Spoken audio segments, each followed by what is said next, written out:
While international law seeks to incorporate equity, transparency, and good faith in its pursuit of justice, the act of espionage or of spying and gathering information through covert means is greatly reliant on deceit and treachery. The two seem rather incompatible with each other, and seemingly the founding principles of espionage are directly in contradiction with the values of international justice systems. However, the CIA, RAW, Mossad, and ISI, among many others, have not been declared terrorist organizations by the international community as a whole. This is despite their overtly admitted goals of conducting foreign intelligence operations even during peacetime. It is important, however, to note that Iran, for instance, has declared the CIA, among other American forces, to be a terrorist organization. Here, perspective is important. To your directly engaged enemy, your espionage activities and spies are criminal. But in the larger picture, the fact is that international law is largely silent on the topic. In this video, we'll try and analyze what international law says, however limited, about acts of espionage and seek to find out what protections the Vienna and Geneva Conventions offer to those captured on these charges. This will be in the context of the capture of Mr. Kulbhushan Sudhir Jadhav by Pakistan forces in 2016.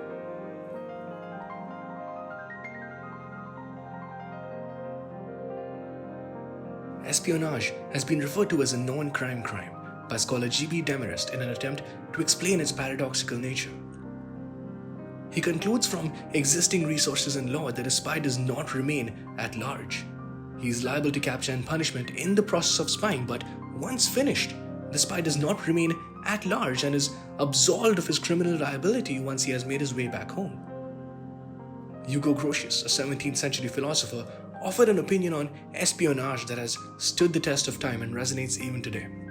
He unequivocally said that the act of spying is undoubtedly acceptable in the law of nations. However, if caught, the captor has the authority to deal with the spy in the strictest legal manner. This idea found legal footing first in the 1874 Brussels Declaration, where, at the behest of Tsar Alexander II of Russia, 15 European states contributed to the examination of a draft on the laws and customs of war created by the Russian government. It classified deceptive means of procuring information as lawful acts in wartime. The document, however, failed to translate into binding international law after many of the nations refused to ratify it. The Lieber Code was a domestic American order signed by President Abraham Lincoln during the American Civil War that Demarest believes to have had heavy influence on the Hague and Geneva agreements. It discussed the status of spies and their immunity after the fact of spying, while acknowledging the heavy penalties if caught in the act. But proceeding now to applicable contemporary law, it is imperative to discuss the Hague Rules. Article 29, 30, and 31 of Chapter 2 of the Fourth Hague Convention on the Laws and Customs of War on Land of 1907 discuss the topic of spies. Article 29 defines a spy as one who clandestinely seeks to obtain and communicate information from within the zone of operations of the belligerent. It excludes from its definition soldiers who do the same act without engaging in deceit to achieve their ends. Article 30 mandates a trial for any person accused of espionage, and Article 31 explicitly states that that person can only be tried as a spy if caught in the act, and not if he is captured after the act is completed and he has rejoined the army to which he belongs. The Geneva Protocols of 1977 have since reaffirmed the position taken up by the international community on the rules pertaining to spying and espionage.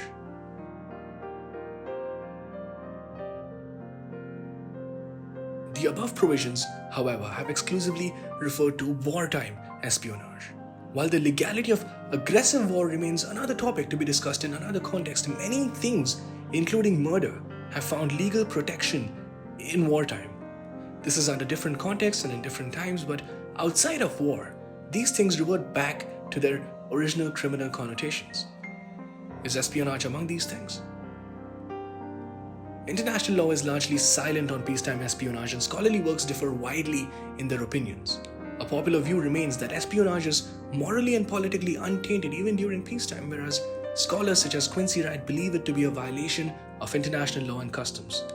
It may well be a violation of Article 2, subsection 4 of the UN Charter.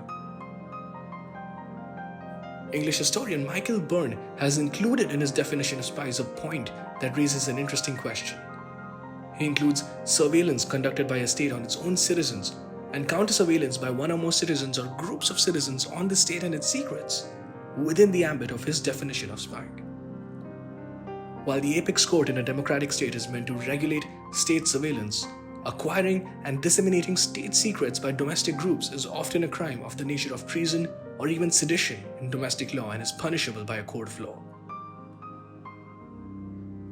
If states and citizens are criminally liable for their espionage activities within domestic borders in virtually every jurisdiction on this planet, should international law also adopt a similar criminal connotation to peacetime espionage when these same actors are conducting it against other states?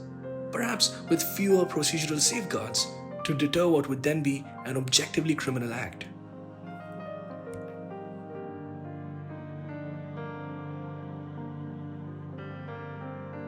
Having spoken about where the law stands on espionage both in times of war and peace, it is essential that we discuss the protections offered by that law to spies and those accused of spying.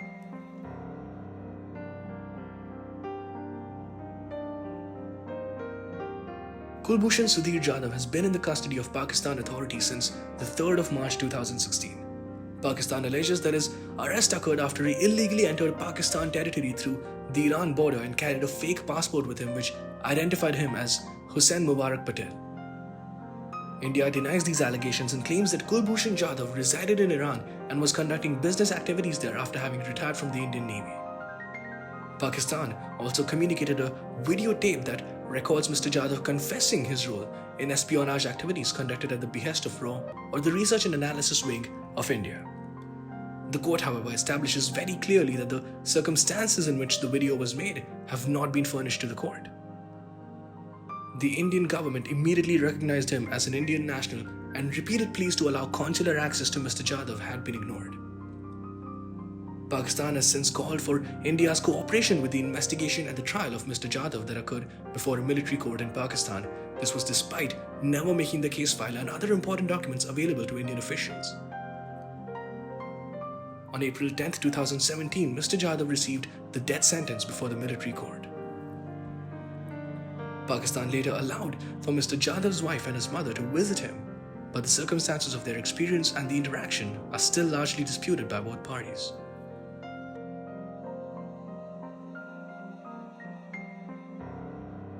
Before we engage with the law, it is pertinent to note that both India and Pakistan are parties to the Vienna Conventions and the optional protocols with no reservations.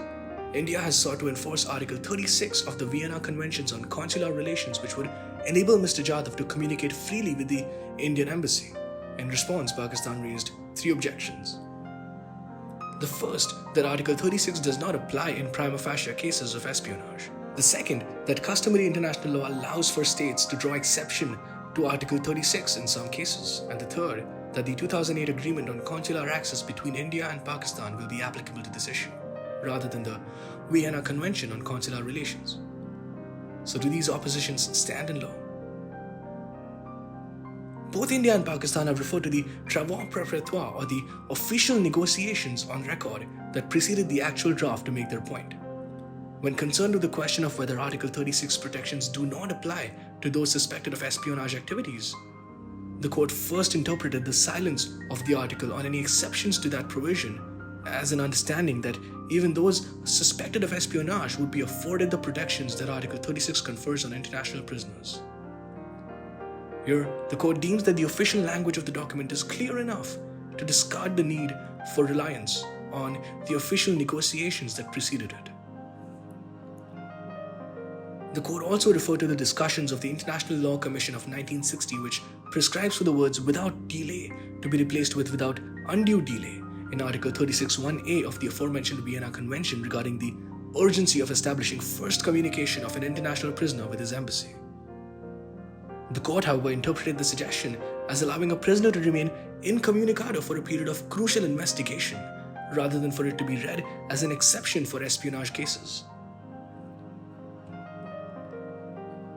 In the Vienna Conference on Consular Relations in 1963, the former Special Rapporteur of the International Law Commission was invited to explain what "without undue delay" actually meant.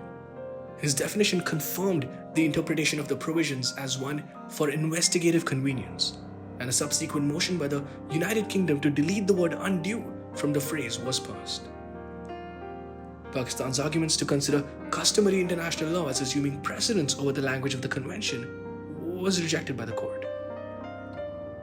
A party in any proceeding can appoint a judge of its own choosing as an ad hoc judge on the bench if it finds itself unrepresented in the panel of judges set to try the case.